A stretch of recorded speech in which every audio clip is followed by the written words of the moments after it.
বাংলাদেশ সাধারণত পুশব্যাক করে না, তবে ভারতীয় নাগরিক হিসেবে চিহ্নিত হলে তাদের অবশ্যই ফেরত নিতে হবে বলে জানিয়েছেন পররাষ্ট্র উপদেষ্টা তৌহিদ হোসেন।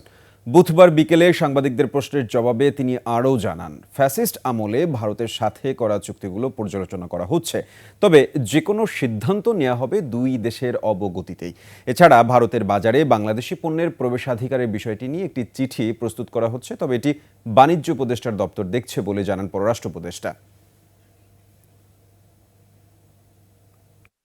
মাঠের অলরাউন্ডার আমি, আর ঘরের allrounder Tylox. Tylox toilet cleaner, clean মানেই টাইলক্স।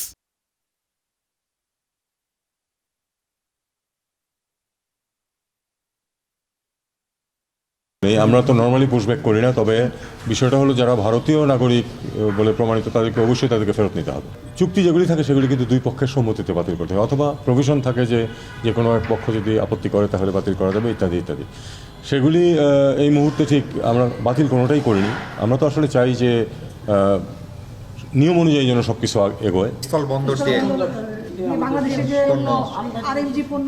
এটা কমার্স অ্যাডভাইজার বিষয়টা দেখছেন এবং আমরা এটা টেক আপ করছি।